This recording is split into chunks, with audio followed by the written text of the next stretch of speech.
Ty ndray ny vaovao farany mahakasika ny ilay rivo-doza Emina ty. Tamin'ny telo ora tolakandro teo dia mbola any amin'ny distriktan'ny Bekily izy, zany hoe efa manomboka miala tsikelikely ny distriktan'ny Bekily indray zany ity rivo-doza ity. Raha ny heriny amin'izay fotoana izay dia nihena be aloha izy eo amin'ny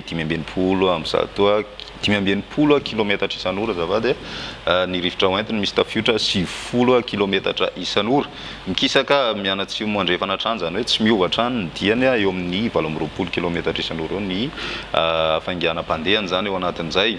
Ny voany dia ny hariva ihany manomboka any amin'ny 7 any tsika zany mieritreritra hoe tavavoaka any an-dranomasina izy any amin'iny amorontsiraka iny hitantsika ihany moa mahakasika an'izay satria tsy maintsy mbola ilaza vaovao hafa manaraka indray zany zay mombamomba an'izay raha ohatra ka misy ny fiovana ao anatin'izany.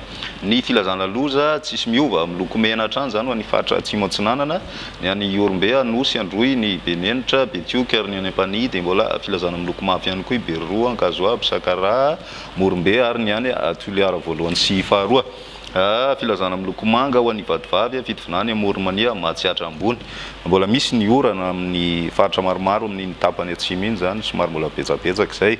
Raha ny any amin'ny tapany avaratra ny nosy kosa indray dia oram-baratra zany no mipetraka amin'izao fotoana izao satria noho ny fisian'ilay rivo-doza any atsimo zany dia manome vahana ny oram-baratra zay any amin'ny tapany avaratra sy ny avoantany satria dia mahazo vahana tanteraka indray zany ny rivotra avy any avaratra andrefana na ny mousson tsika amin'izao vanim-potoana izao zany hoe miverina ao anatin'ny volon'andro avaratra tanteraka zany tsika ao amin'ny tapany avaratry ny nosy iny.